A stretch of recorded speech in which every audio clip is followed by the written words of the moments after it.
सो hey everyone, welcome back. तो भाई क्या हाल चाल है आप सभी के। उम्मीद करते हो सभी लोग अच्छे होंगे, पढ़ाई भी कर रहे होंगे और मज़े भी कर रहे होंगे। तो यार आज की क्लास में हम लोग कंटिन्यू करेंगे इशू ऑफ शेयर्स चैप्टर को।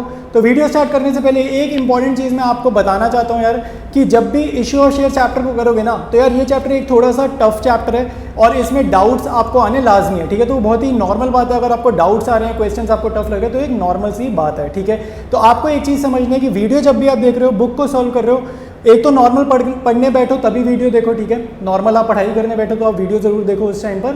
और दूसरी चीज़ है, जब मैं क्वेश्चन को समझा रहा हूँ, जो क्वेश्चन का डिस्कशन पार्ट है ना, उसको आपने अच्छे से सुनना है। ठीक है, जो क्वेश्चन हैं इशू ऑफ शेयर्स चैप्टर के, ये थोड़े मुश्किल क्वेश्चन है, तो आपको क्या करना है, डिस्कशन पार्ट जो है वो ज़रूर समझना है, अच्छे से समझना है, फिर सोल्यूशन को समझना है। ये नहीं कि क्वेश्चन डिस्कशन पार्ट स्किप करा, जब मैं बुक में से क्वेश्चन समझा रहा होता हूँ उसको स्किप नहीं करना। उसको स्किप करोगे और सीधा सोल्यूशन पे आओगे तो आपको डाउट्स आने वैसे भी बहुत ज़्यादा नॉर्मल बात है। ठीक है, तो कोशिश करो स्टार्टिंग से लेकर एंड तक पूरा वीडियो देखो। 1x पर देखो, 1.5x 2x पर वीडियो को मत स्पीड अप करो। ठीक है, पेशेंटली वीडियो देखो, पढ़ाई करने बैठो। ठीक है, कोई जल्दबाजी का काम नहीं है। ठीक है, तो स्टार्ट करते हैं आज की क्लास को हम। सो हे एवरीवन, स्टार्ट करते हैं आज की क्लास को हम लोग। ठीक है, तो ये जो क्वेश्चन है ये सुकन्या लिमिटेड वाला क्वेश्चन है, और इससे जो पिछला क्वेश्चन था ना, जो जस्ट पिछला क्वेश्चन VXN लिमिटेड वाला, वो बहुत ही अच्छा क्वेश्चन था। तो वो क्वेश्चन अगर नहीं करा है तो उसको जरूर प्रैक्टिस करो, स्किप नहीं करना। और अगर अभी इस लेवल पर समझ नहीं है तो जब चैप्टर ओवर हो जाएगा हमारा, तब वापस लौट कर आना और इस क्वेश्चन को जरूर प्रैक्टिस करना, जो VXN वाला, इससे जस्ट पिछला वाला। ठीक है, तो आज की क्लास में हम लोग करेंगे सुकन्या लिमिटेड वाले क्वेश्चन को। यहाँ कह रहा है Sukanya limited invited applications for issuing 1 lakh equity shares of 10 each. तो कंपनी कितने शेयर्स इशू कर रही है? 1 लाख, और एक शेयर कितने का? 10 का। तो कह रहा है 10 shares were issued at A premium of 20 पर शेयर। तो 20 रुपये प्रीमियम है। देखो, शेयर 10 का है, प्रीमियम 20 का है, तो प्रीमियम ऑलमोस्ट डबल का हो गया। The amount was payable as follows. तो यहाँ पर हमारे को शेयर का ब्रेकडाउन गिवन है कि 10 रुपये का जो शेयर है कैसे मंगवाया गया। तो यहाँ पर आपको एक इंटरेस्टिंग चीज दिख रही है, और इंटरेस्टिंग चीज ये है कि एप्लीकेशन और अलॉटमेंट ना कंपनी का इकट्ठा चल रहा है। एप्लीकेशन और अलॉटमेंट इकट्ठा चल रहा है। 14 रुपीज का है इंक्लूडिंग प्रीमियम ऑफ 10। तो यानी कि फेस वैल्यू कितना हो गया? 4 + 10p। ठीक है, अगर हम इसको ब्रेक करें तो क्या होगा? 4 + 10p। फिर है ऑन फर्स्ट कॉल। तो फर्स्ट कॉल में क्या? 8 पर शेयर इंक्लूडिंग प्रीमियम ऑफ 5। तो इसको हम कैसे लिखेंगे? 3 + 5p, क्योंकि टोटल 8 है। फिर है ऑन फाइनल कॉल 8 पर शेयर इंक्लूडिंग प्रीमियम ऑफ 5, तो 3 + 5p अगेन। ठीक है, तो अगर हम चेक करें, वेरीफाई करें, क्या फेस वैल्यू देखा जाए तो 4 + 3 + 3 फेस वैल्यू 10 हो गया। प्रीमियम चेक करो 10 + 5 + 5, तो ये अगेन 20 हो गया। तो प्रीमियम भी मैच कर रहे हैं, मतलब बिल्कुल ठीक है, कहीं कुछ गलती हमने नहीं करी है। आगे कह रहे हैं applications for 96,000 shares were received. देखो, ये चीज ना सबसे अच्छी होती है जब हम इशू ज्यादा करते हैं और एप्लीकेशन थोड़ी सी कम की आ जाती है ना, तो इसको बोलते हैं अंडर सब्सक्रिप्शन। और ऐसे क्वेश्चन में प्रो राटा वाला चक्कर नहीं होता, ये सबसे इजी केस होता है हमारे लिए। ठीक है, फिर कह रहे हैं रोहित और share holder holding 7,000 shares fail to pay both the calls. तो जो रोहित है इसने 7,000 शेयर्स पर एरियर करा है, fail to pay both the calls, मतलब यहाँ पर फर्स्ट कॉल और फाइनल कॉल पर रोहित ने पैसे नहीं दिए। Namit the holder of 5,000 shares did not पे द फाइनल कॉल। ठीक है, तो नमित ने यहाँ पर एरियर किया खाली फाइनल कॉल वाली जगह पर। तो एक्चुअली में दिखने में आसान लग रहा है क्वेश्चन, बट लास्ट के पॉइंट में जो लास्ट की 2 लाइनें, यहाँ पर एक इंटरेस्टिंग चीज गिवन है, तो इसको पढ़ते हैं। कह रहा है shares of Rohit and Namit were forfeited. तो ये भी कॉमन है, इतना हमारे को आता है, यहाँ तक कुछ नया नहीं है। ठीक है, इतना क्वेश्चन जो है ना, यहाँ तक सारा नॉर्मल है, आप यहाँ से लेकर यहाँ तक आराम से कर सकते हो। आगे देखो क्या कह रहे हैं। आगे कह रहे हैं of the forfeited shares 8,000 shares including all the shares of Rohit were reissued to Reena eight 8 पर शेयर फुल्ली पेड अप। देखो, रीना को री इशू करें, ये नाम हमारे लिए बिल्कुल इंपॉर्टेंट नहीं है, तो रीना हो कोई भी हो हमें फर्क नहीं पड़ता। इंपॉर्टेंट क्या है कि जो हमने शेयर्स री इशू करें, पहली बात तो 8,000 शेयर्स री इशू करें, और फोरफिट हमने कितने करते हैं? 7,000 + 5,000। हमने फोरफिट करे थे 12,000 शेयर्स, और हम लोग री इशू कर रहे हैं 8,000 शेयर्स, मतलब कि हम जितने फोरफिट करे सारे के सारे री इशू नहीं कर रहे। तो री इशू में 8,000 शेयर्स जो री इशू करे, कह रहे including all the shares of Rohit. तो रोहित के तो सारे शेयर्स री इशू कर रहे हैं, साथ साथ नमित के थोड़े से शेयर री इशू करे। तो इसके सम मतलब थोड़े से ही शेयर्स लिए नमित के, और रोहित के हमने ऑल सारे शेयर्स ले लिए री इशू करते टाइम। एक्चुअली में ये इंपॉर्टेंट चीज है। आप कहोगे कि एंट्री तो मैंने बना ली, लेकिन आपका कैपिटल रिजर्व का फिगर देखना मैच नहीं करेगा। एंट्री बना लोगे, लेकिन कैपिटल रिजर्व का फिगर निकालने के लिए ये कैलकुलेशन में थोड़ा सा ध्यान देना पड़ेगा, ठीक है। और दूसरी इंपॉर्टेंट चीज, ये क्वेश्चन देखो एग्जाम में आ चुका है, बोर्ड एग्जाम्स में आया हुआ क्वेश्चन है, तो इस टाइप की चीजें भी हमसे बोर्ड्स में पूछ लेता है, जो दिखती आसान है लेकिन कहीं ना कहीं उसमें एक ट्विस्ट होता है, और तब जाके हमें बाद में पता चलता है कि हमारा आंसर क्यों गलत आया था, ठीक है। तो ध्यान से इस क्वेश्चन को सॉल्व करेंगे।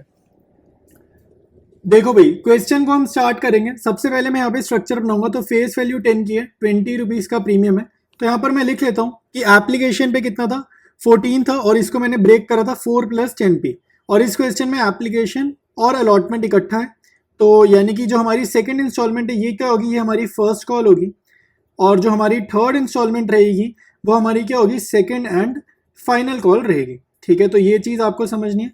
तो हमारी फर्स्ट कॉल थी 3 + 5p, क्योंकि 8 रुपए की मैंने क्वेश्चन डिस्कस करते टाइम मैंने ये बताया है, और फाइनल कॉल जो है वो भी हमारी 3 + 5p की है। अब इसके बाद हमारे को बताया जा रहा है एरियर हुआ है, तो रोहित ने एरियर किया है 7000 शेयर्स पर, ठीक है, और रोहित ने एरियर दो जगह करा है, रोहित ने एरियर दो जगह करा है 7000 शेयर्स पर। लेकिन जो नमित है, नमित ने एरियर सिर्फ यहीं पर किया है, और उसने एरियर किया है 5000 शेयर्स पर, तो नमित ने एरियर सिर्फ यहीं किया। तो आप यहाँ पर ध्यान से देखो, थोड़ा सा ये सेकंड एंड फाइनल कॉल में एक बारी बॉक्स में कर देता हूँ, तो अब आपको दिख जाएगा ये 7000 और 5000, यानी कि यहाँ पे टोटल 12,000 शेयर्स का एरियर हुआ है फाइनल कॉल में, और फर्स्ट कॉल पे सिर्फ 7000 शेयर्स का एरियर हुआ है। क्वेश्चन में कोई कॉल्स इन एरियर नहीं है, कुछ भी नहीं है, सीधा साधा क्वेश्चन है, ठीक है। और मैं यहाँ पे 4 फीचर की एंट्री डायरेक्टली कर रहा हूँ, क्योंकि उसने हमें बोला है necessary journal entries. Necessary journal entries मतलब आप 4 फीचर री इशू की करोगे, और अगर आपको मान लो बिगनिंग से करनी है ना, तो आप बिगनिंग से भी कर सकते हो, बिगनिंग से करना कोई दिक्कत नहीं है। एग्जाम में कैसे पता चलेगा, 6 नंबर का क्वेश्चन आ गया तो बिगनिंग से करोगे, एप्लीकेशन अलॉटमेंट भी करोगे। 3 नंबर का क्वेश्चन आ गया, 3 मार्क्स का अगर आ गया, तो खाली 4 फीचर और री इशू की एंट्री करके आओगे, ठीक है। तो अभी मैं आपको स्टार्टिंग का तो ईजी है, मेरे हिसाब से कर लोगे, अगर पिछले क्वेश्चन करते हुए आए हो, तो एप्लीकेशन और अलॉटमेंट की एंट्री 2 एंट्रीज है, बहुत सिंपल एंट्रीज है, ठीक है। तो मैं सीधा 4 फीचर से स्टार्ट कर रहा हूँ। तो 4 फीचर में देखो भाई, शेयर कैपिटल अकाउंट डेबिट होता है, ठीक है, इतना हम सबको पता है। 4 फीचर की एंट्री में शेयर कैपिटल अकाउंट डेबिट होता है। सिक्योरिटीज प्रीमियम अगर कंपनी रिसीव नहीं करती तो सिक्योरिटीज प्रीमियम अकाउंट डेबिट होता है। क्रेडिट होता है फोरफीटेड शेयर अकाउंट, ये बेसिकली जो हमने कमाई करी है ये वो होता है। और फिर साथ में क्रेडिट होता है कॉल्स इन एरियर अकाउंट, ठीक है। तो ये चीजें जो है वो क्रेडिट होंगी। अब देखो शेयर कैपिटल में क्या आ जाएगा भाई, टोटल नंबर ऑफ शेयर फोरफीटेड 7000 + 5000 12000, और जहां पर 4 फीचर हो रहे, 4 फीचर एकदम लास्ट में ही हो रहा है, तो जहां पर 4 फीचर हो रहा है वहां तक की फेस वैल्यू, तो लास्ट तक की फेस वैल्यू पूरी 10 रुपए लेंगे, तो 12,000 × 10, तो ये सॉल्व करने पे आएगा 1,20,000 रुपीज, ठीक है। तो सिक्योरिटीज प्रीमियम में कौन सा प्रीमियम जाता है, जो प्रीमियम कंपनी रिसीव नहीं करती, ठीक है, जो प्रीमियम कंपनी रिसीव नहीं कर पाई। तो ये 7000 शेयर्स पे कितने नहीं रिसीव कर गई, ये वाला 5 रुपए और ये वाला 5 रुपए, यानी कि 7000 शेयर्स पर 10 रुपए रिसीव नहीं हुए, और इन 5000 शेयर्स पर 5 रुपीज रिसीव नहीं हुए, तो 5000 × 5 कर देंगे, ठीक है। तो 5 के × 5 लिख रहा हूँ, ठीक है। इस चीज को आप ऐसे भी लिख सकते थे, 7000 × 5 ऐसे लिख सकते थे, और फिर आप यहाँ पर लिखते 12,000 × 5, आप ऐसे भी लिख सकते थे जैसे मैंने लिखा है, ये तो ठीक है। ये दूसरा तरीका बता रहा हूँ सिक्योरिटीज प्रीमियम लिखने का, 7000 × 5 + 12,000 × 5, ठीक है, वैसे भी कर सकते थे। तो इसको आप ऐड करोगे 70,000 + 25,000, तो ये अपना आ जाएगा 95,000, ठीक है। फोरफीटेड शेयर्स मतलब कि जो हमने कमाया, बेसिकली जो शेयर आप फोरफीट कर रहे हो उन पर कितना कमाया, तो 7000 शेयर जो रोहित के थे उन्होंने ये पैसा दिया है, ठीक है। तो रोहित पे देखो कितना कमाया, 7000 शेयर्स पर 4 रुपए कमाए। आपको मैं बता दूं, अगर प्रीमियम रिसीव हो गया है तो ये जो प्रीमियम रिसीव हो गया इसको आप इग्नोर करो, इसको ऐसा इग्नोर करो जैसे क्वेश्चन में था ही नहीं, ठीक है। 4 फीचर की एंट्री करते टाइम तो 7000 × 4, हमेशा फोरफीटेड शेयर में ना फेस वैल्यू के हिसाब से एंट्री करते हैं। तो ये हमने कर लिया, ये किसका था, रोहित का था। नमित ने कितने पैसे दिए, 4 रुपए एप्लीकेशन के दिए नमित ने, और 3 रुपए अलॉटमेंट के दिए, प्रीमियम इग्नोर करो। तो नमित ने कितने दिए, 3 + 4 7, तो नमित के 5000 शेयर्स पर 7 रुपीज आए हैं, तो ये हो गया 28,000 + 35,000, इसको ऐड करेंगे ये आ जाएगा 63,000 रुपीज, ठीक है। तो ये हमारी किसकी कमाई है, 7000 × 4 जो है ये रोहित के शेयर्स पर हमने जो कमाया ये वो है, और ये 35,000 हमने नमित के शेयर पर क्या कमाया है ये वो है, ठीक है। तो रोहित का भी लिख दिया अलग से, नमित का भी लिख दिया अलग से। अब कॉल्स इन अरियर आप कैसे भी निकाल सकते हो, बैलेंसिंग फिगर से निकाल सकते हो, ठीक है। अदरवाइज आप लॉजिक से निकाल लो। लॉजिक से कैसे होगा भाई कि कहाँ कहाँ पैसा नहीं मिला। तो 7000 शेयर्स पर ये 8 रुपीज नहीं मिले, ठीक है। तो 7000 मल्टीप्लाइड बाई 8 लिख देते हैं, प्लस यहाँ पर ये 12000 शेयर्स है, तो इन 12000 शेयर्स पर भी 8 रुपीज नहीं मिले हैं, ठीक है। तो 7000 multiplied by 8 plus 12000 multiplied by 8, तो ये अगर हम सॉल्व करके ऐड करेंगे ये आ जाएगा 1,52,000 रुपीज। तो 4 फीचर की एंट्री हम लोगों ने कर ली है, ठीक है। और इसके बाद हम करेंगे नेक्स्ट 2 एंट्रीज री इश्यू और कैपिटल रिजर्व की। चलो भाई, फर्स्ट एंट्री 4 फीचर हो गई। अब री इशू की एंट्री करेंगे। तो री इशू की एंट्री करने के लिए ना मैंने यहाँ पे क्वेश्चन में क्या लैंग्वेज लिखी है ना वो मैंने यहाँ लिखी है ताकि हम री इशू की एंट्री आराम से कर पाए। तो यहाँ पर लिख रहा है बैंक अकाउंट डेबिट, ऑब्वियसली री इशू कर रहे हैं तो बैंक अकाउंट डेबिट होगा, और शेयर कैपिटल अकाउंट हो जाएगा क्रेडिट, शेयर कैपिटल अकाउंट होगा क्रेडिट। और क्योंकि यहाँ पर डिस्काउंट पर री इशू हो रहे हैं, मेरे को तो लैंग्वेज समझ आ गई है तो मुझे पता है यहाँ डिस्काउंट पर री इशू हो रहे हैं, तो मैं यहाँ फोरफीटेड शेयर अकाउंट डेबिट करूंगा। और अब मैं आपको समझाता हूँ कि यहाँ पर क्या अमाउंट कहाँ पर जाएगा। देखो यहाँ पर बोल रहा है 8000 शेयर्स हम लोग री इशू कर रहे हैं, तो 8000 shares including all the shares of Rohit, तो रोहित के सभी शेयर्स और बचे कुचे नमित के शेयर्स, ठीक है। तो रोहित के सभी शेयर्स, बचे कुचे नमित के शेयर्स। तो इसका अगर मैं एनालिसिस करूं, इसका क्या एनालिसिस हो रहा है कि भाई रोहित के फोरफिट कितने हुए। अगर आप ऊपर की एंट्री देखोगे तो यहाँ पर पता चल रहा है रोहित के तो 7000 शेयर फोरफिट करें। तो अगर री इशू करते टाइम रोहित के सारे शेयर्स री इशू हैं तो रोहित के 7000 शेयर्स री इशू हैं, और टोटल क्योंकि 8000 शेयर्स री इशू हैं, ठीक है। टोटल कितने शेयर्स री इशू हैं 8000, तो यानी कि नमित के 5000 शेयर जो फोरफिट कर रहे थे उसमें से 1000 शेयर्स हम नमित के भी री इशू कर रहे हैं, ठीक है। तो ये हमने डिवाइड कर दिया, थोड़ा सा समझ आ गया कि रोहित के 7000 हो गए तो नमित के 1000 हो गए। ऑल्दो री इशू की एंट्री पे कुछ फर्क नहीं पड़ने वाला, तो री इशू की एंट्री में नहीं, ये फर्क पड़ेगा कैपिटल रिजर्व वाली एंट्री पे, इसका इंपैक्ट पड़ेगा। तो यहाँ पर देखो 8 पर शेयर, मैंने हमेशा बताया पर शेयर में जो अमाउंट होता है 8, ये आपका जाएगा बैंक में, ठीक है, ये बैंक में जाएगा। फुल्ली पेड अप मतलब शेयर ओरिजिनली फेस वैल्यू क्या थी, तो ओरिजिनली 10 रुपए का शेयर था तो 10 रुपए यहाँ आएगा। तो 8000 शेयर्स हैं, पब्लिक से हमने 8 रुपए मांगे यानी कि 64,000 मांगे, और शेयर एक्चुअली में 10 का था, शेयर तो 10 का था, तो 10 का था तो मतलब पब्लिक से मांगने कितने चाहिए थे 80,000 मांगने चाहिए थे, मांगने 80,000 चाहिए थे, मैंने 64 मांगे, मतलब मैंने 16,000 का क्या दे दिया, डिस्काउंट दे दिया। तो ये बैलेंसिंग फिगर से निकाल लोगे, वरना 10 में से 8 गए तो 2 रुपए का आप डिस्काउंट दे रहे हो, ऐसा भी समझ सकते हैं, ठीक है। इसके बाद हमारी नेक्स्ट एंट्री आती है forfeited shares account debited to capital reserve. अब यहाँ पर एक बेसिक मिस्टेक जो हर बच्चा कभी ना कभी कर देता है, और वो ये होती है कि ये गलती क्या होती है कि वो देखता है यार मैंने कितना कमाया, वो देखता है 4 फीचर की एंट्री में मैंने कमाए थे 63,000 और डिस्काउंट दिया 16,000 का, तो 63,000 माइनस 16,000 करेंगे तो अपना कैपिटल रिजर्व का आंसर आ जाएगा जो आपका मैच नहीं करने वाला, ठीक है। तो अब आपको क्या करना है वो मैं आपको समझाता हूं। देखो हमें क्या जानना होता है, हमें जानना होता है प्रॉफिट ऑन री इशूड शेयर्स। तो जितने शेयर्स हम री इशू कर रहे हैं ना उन पर हमने कितना कमाया डेडिकेटेडली, उनके ऊपर डेडिकेटेडली कितना कमाया। आप यहाँ देख रहे हो 63,000 कमाए, ये तो जितने शेयर्स फोरफिट करे उन सबका मिलाकर है। तो मेरे को ये जानना है जितने मैंने री इशू करे उन पर कितना कमाया। तो रोहित के तो मैंने सारे शेयर्स री इशू करे, ठीक है। तो रोहित के शेयर्स पर मैंने कितना कमाया, रोहित के शेयर्स पर मैंने इतना कमाया 7,000 इंटू 4, यहीं से दिख रहा है हमारे को, जर्नल से दिख रहा है कि 7,000 इंटू 4 मैंने रोहित के ऊपर कमाया। तो मतलब मेरी अभी कमाई हाल फिलहाल कितनी है 28,000 है। मुझे ये जानना है कि नमित के 1,000 शेयर पर कितना कमाया, क्योंकि नमित के 1,000 शेयर री इशू हो रहे हैं ना, तो नमित के 1,000 शेयर पर कितना कमाया ये जानना है।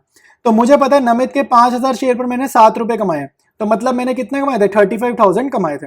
तो नमित का देखो निकालते हैं, तो नमित के 5,000 शेयर्स पर मैंने कमाई कितनी करी थी 7 रुपए, मतलब मैंने कितना कमाया था 35,000 रुपीज मैंने अर्न करे थे नमित के टाइम पर।